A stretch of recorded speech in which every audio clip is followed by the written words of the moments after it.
George, it seems like it's been a long time coming, but India tomorrow, crunch game, big game for Australia. I'm sure that you're keen to get off to a good start in this Super 8's competition.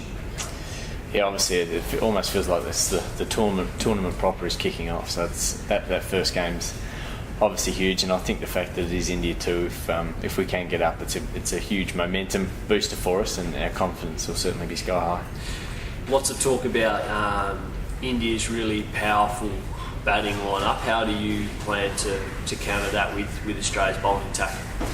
Well, it's just so strong and so deep. I guess you plan as well as you can, and as much knowing that it's probably going to be rare that you knock them over as a group. So it's as much about containing and trying to minimise, particularly at the back end where they're so strong and they can up their run rate so quickly, minimise how much damage they do.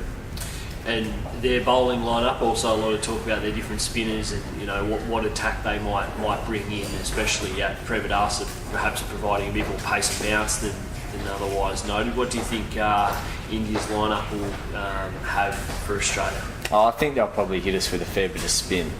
They obviously extracted a fair bit of turn out of the wicket the other night, and I think as the tournament does go on, it'll turn more and more. It might depend a little bit if we play on the same wicket as the game before us as well, but I would expect, given our history, that they'll go at a lot of spin.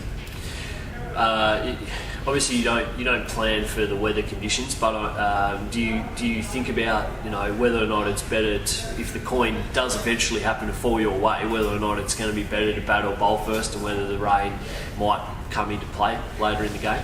Yeah, you factor all that in, I guess, but as you said, my first and foremost, try and win a toss would be the starting point. Looking ahead to the game, do you think Australia's lineup's likely to maintain that stable and consistent approach that you've had so far in this tournament, or are we going to see some changes? Certainly for this game, we'll stick to our lineup. It's working pretty well. I think more and more guys are nutting out their roles. Bowlers in particular, I think, are starting to work out exactly where they're going to be contributing throughout the game, and certainly with our pace attack, I think that's one way that we can try and unsettle the Indians. There was a little bit of talk after the last game that Australia's attack maybe didn't quite get things right. Are you confident that they can hit their areas and bowl a nice, consistent, well-taught plan for this game against India? Yeah, that was probably the thing to come out of it. Just that when you are under the pump, that you've got to be able to know your plans and have those cemented in your head, so that it's not when you are under pressure, you don't just go into default mode and bowl to what you feel safest, which quite often is exactly what the batsman wants. So that's probably the major thing we got out of that West Indies game. Were you happy with the strength of Australia's top order? Obviously, didn't get to see the middle order again. There was a bit of talk that Australia's middle order goes untested, but you must be happy with the performances of Warner, Watson, and Mike Hussey. Yeah, they've been outstanding for us, no doubt about that, and providing match-winning innings.